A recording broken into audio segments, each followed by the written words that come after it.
Vous voyez, dans ce texte-là, le Saint-Esprit nous parle de quelque chose. Il dit, à un moment donné,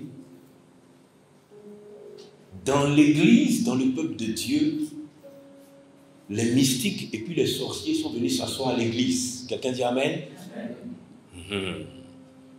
Parce que beaucoup de chrétiens pensent que un sorcier et puis un mystique ne peut pas venir s'asseoir à l'Église.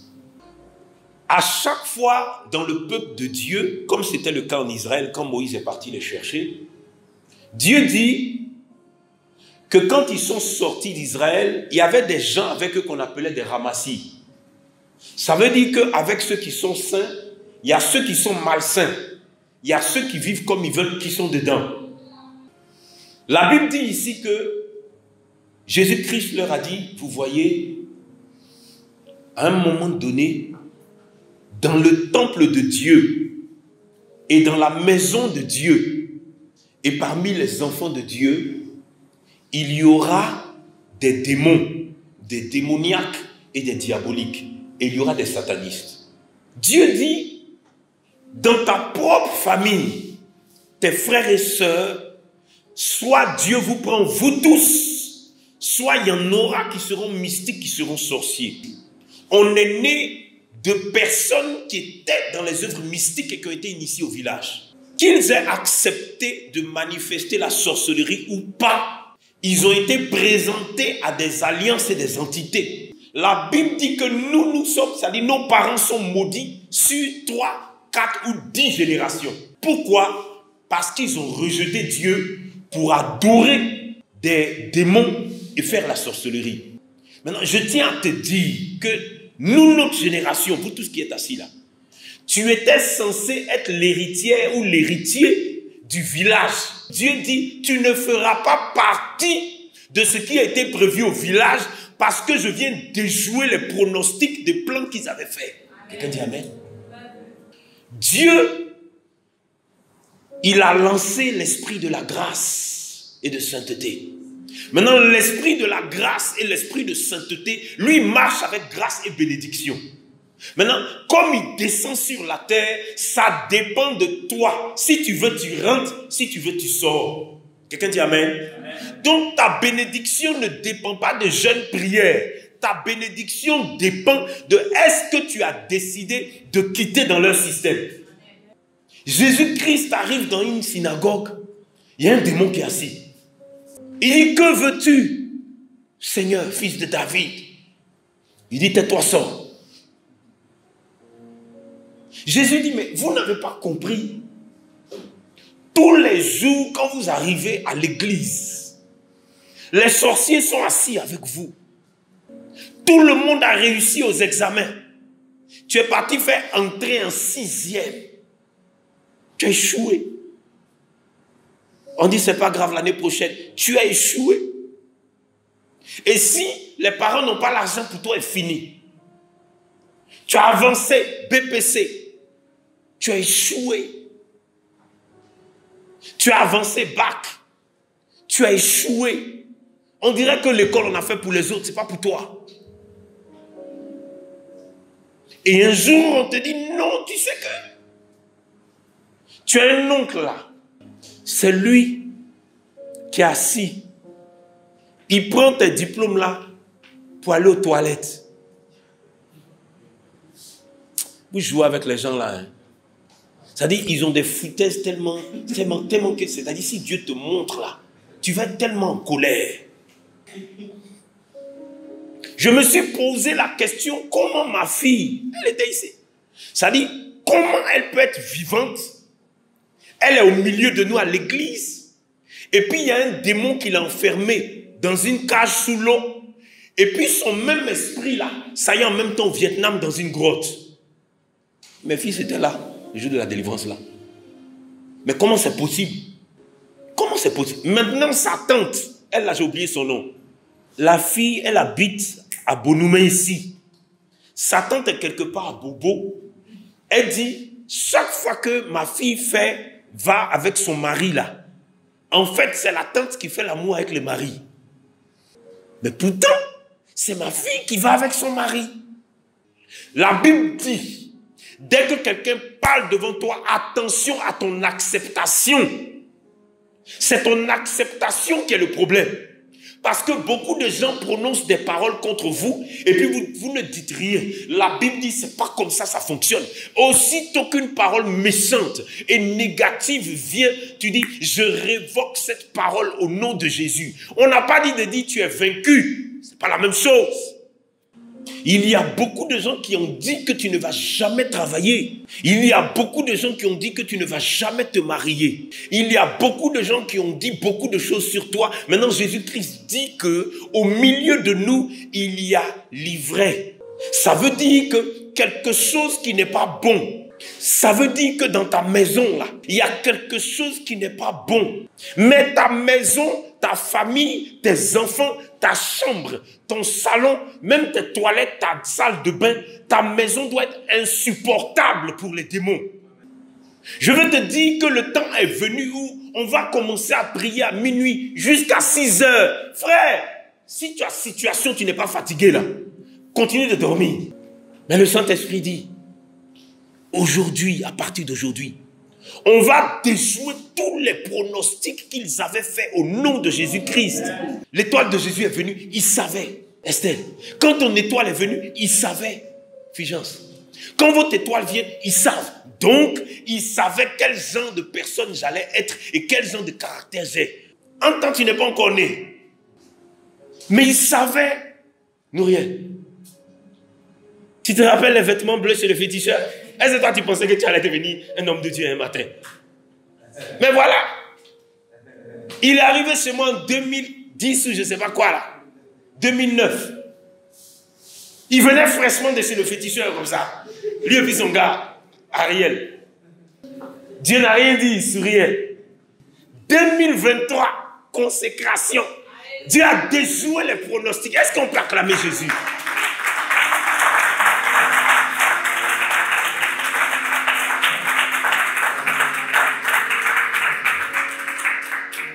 Il y a une fille qui m'a appelé. Ah papa, tu sais, on m'a dit que toi tu as honte le pasteur Serge. Mais c'est pas un pasteur, c'est un faux type, c'est un comme ça, c'est un démon, c'est un sorcier. Mais papa, tu es devenu aveugle ou bien? Elle a bavardé jusqu'à... J'ai dit, le gars dont tu parles là, en 2015, quand il est arrivé, chaque fois que le culte finit, il s'en va fumer, il s'en va boire. On ne l'a pas filmé. Hein. Je ne l'ai pas vu en songe. C'est lui-même qui est venu me dire. Tu sais ce que ça veut dire? Ça veut dire que le Saint-Esprit est en train de déjouer tous les pronostics que Satan avait mis en place pour faire de cet homme dont tu parles l'un de ses plus dangereux pasteurs. Dis à Satan, calme-toi, j'arrive. Je ne fais que commencer. Moi aussi, je faisais les sons où on me poursuivait quand j'étais petit, avec machette, l'homme au short bleu. Il avait un short bleu, je ne sais pas pourquoi il y a un gars avec un short bleu qui me poursuit avec la machette. Et un jour, dans une causerie, j'avais entendu ma maman dire que quand on prie au nom de Jésus, il y a une puissance qui vient, tout ça. Donc moi aussi, j'étais un enfant, j'ai fait ça. La même nuit, j'étais en train de courir derrière le gars, avec sa machette, il court. Je n'ai rien en main. Tu ne sais pas qui tu es. Et il y avait beaucoup d'ivraies à l'époque du prophète Élie. Donc Dieu, il va toucher le cœur du prophète Élie. Et quand il va toucher son cœur, il va lui dire, mon fils, regarde, parmi vous, il y a des sorciers qui sont là. Prends la parole de Dieu qui est la boussole de ta vie. Et puis ce qu'ils disent là, mets ça dessus. Regarde si ça se marie. Si ça ne se marie pas, c'est que c'est du faux. Amen. Le prophète Élie a regardé. Et sa consécration, ces temps de méditation et de prière, lui ont donné le discernement sur la sorcellerie. À partir du moment où il y a beaucoup d'échecs dans ta famille, c'est qu'il y a quelque chose de mystique. À partir du moment où il y a beaucoup d'échecs scolaires, il y a un problème mystique qui t'échappe. Regarde l'ivraie. Tu laisses l'école, tu rentres dans la vie active. Les échecs te poursuivent. Il y a quelque chose de mystique. Regarde l'ivraie. Je veux te dire la vérité. Le temps est venu pour que toi seulement, toi, j'ai pas dit ceux qui sont dehors, toi là, il faut que tu te détaches de l'ivraie. Que quelqu'un dise, je me détache. Au nom de Jésus. Je veux renverser tous les pronostics que les sorciers ont fait. Renverse-moi tous les autels comme Gédéon. Renverse tout et puis jusqu'à ce que le soleil se lève, tu renverses. Amen. Pourquoi? Mais Dieu t'a béni. Il y a un moment donné, là, tu ne comprends pas. Tu as déjà jeûné. Tu as déjà prié. Tu t'es déjà consacré. Il y a quoi? Le prophète Élie dit, ah bon? Il les a convoqués. Il dit, votre magie que vous faites en cachette, là, venez, on va faire ça ici. Ensemble. À un moment donné, ta famille doit découvrir qui tu es. Mais vous pensez qu'on peut fuir toute l'année? Non. À un moment donné, tant qu'ils n'ont pas vu, on ne peut pas t'appeler de ton nom. Quelqu'un dit Amen? Même ceux qui ne voulaient pas m'appeler homme de Dieu au début, là, ils m'appellent homme de Dieu. Quoi? Mais pourquoi? Mais parce qu'à un moment donné, j'ai renversé, j'ai coupé, j'ai brisé, et je renverse encore.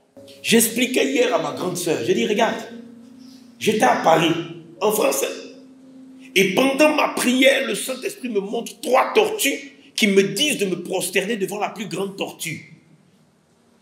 Donc, tes affaires ne marchent pas, tes affaires sont lentes.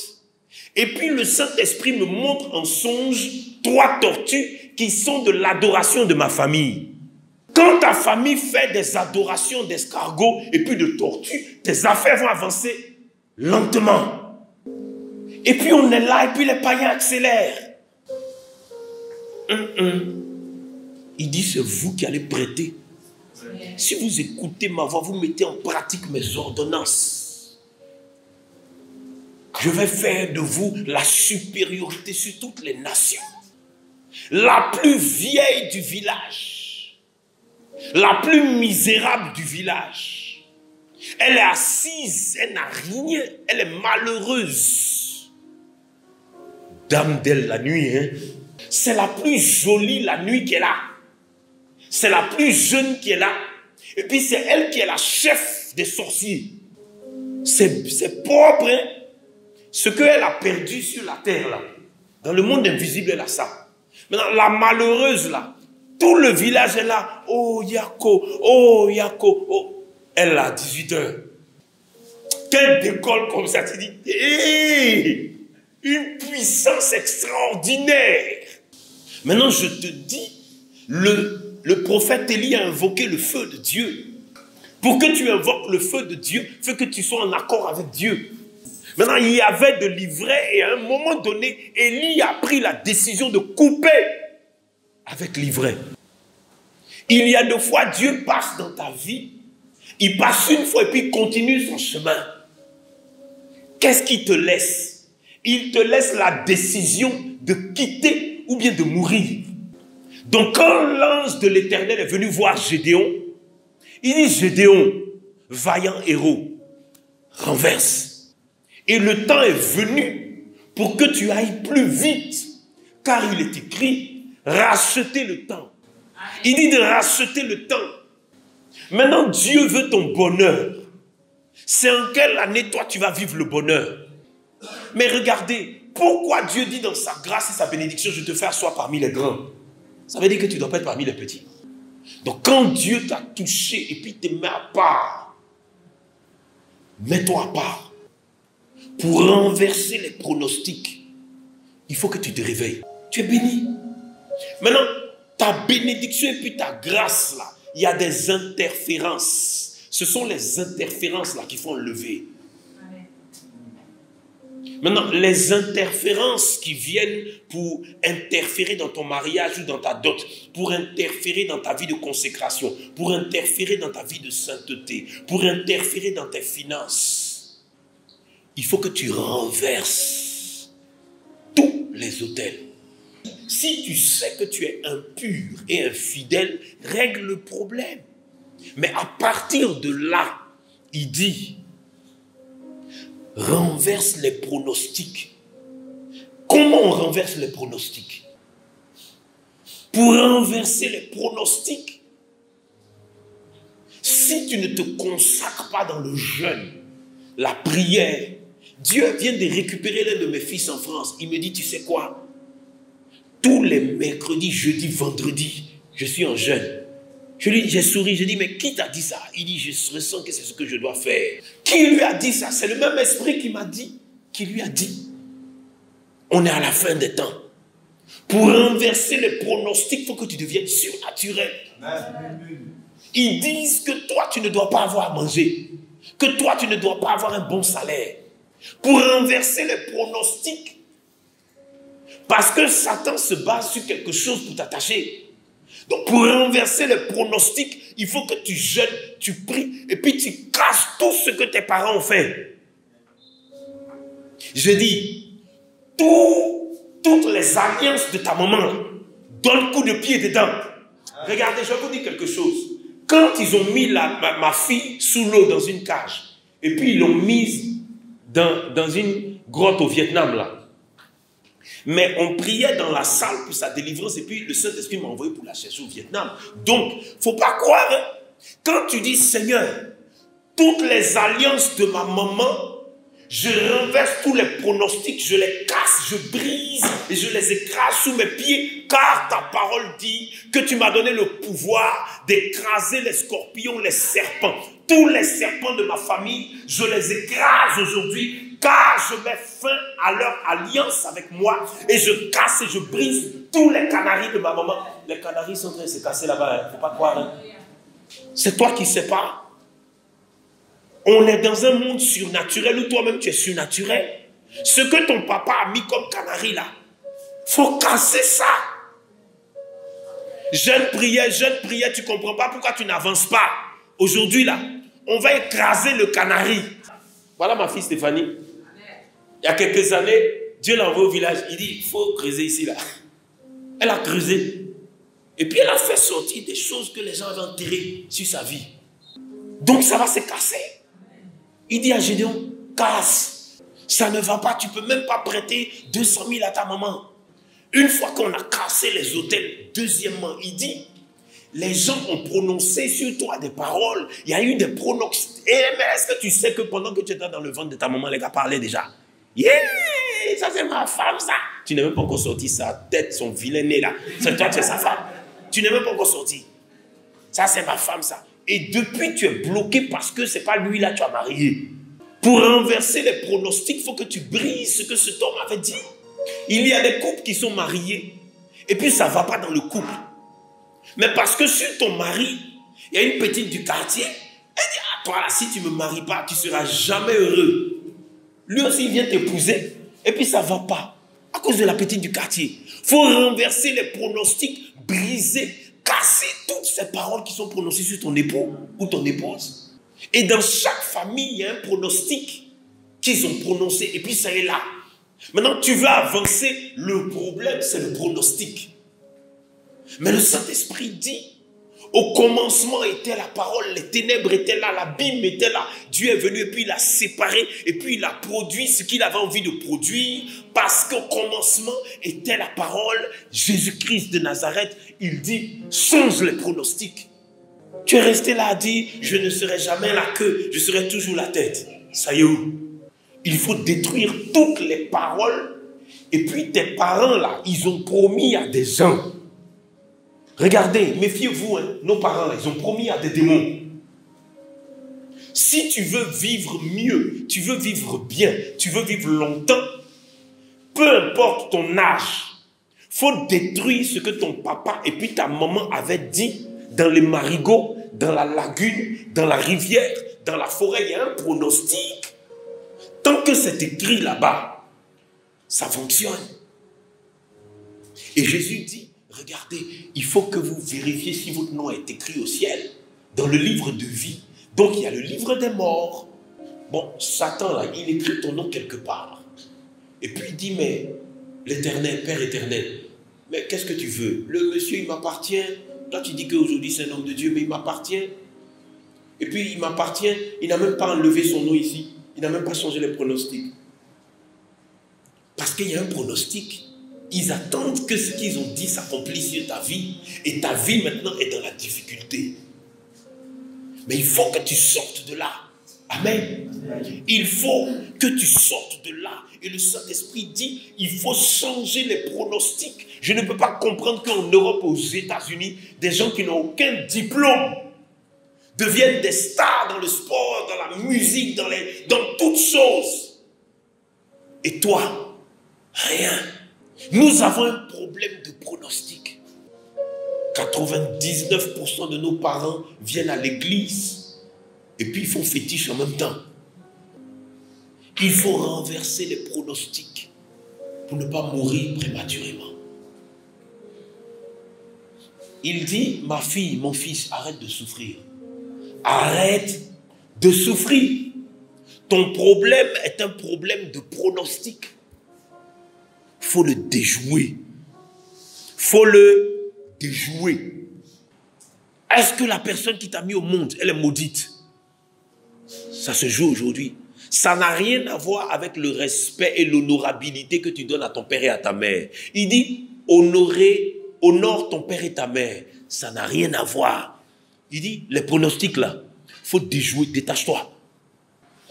Et à partir de cet instant, arrête de penser que tout ce qui agit sur tes parents, c'est ça qui agit sur toi. Non, non, non, non. Ta vie personnelle, tes actions personnelles là, c'est ça qui agit sur toi. Ce sont tes actions personnelles. Tout est dans le pouvoir de ta bouche et de tes paroles.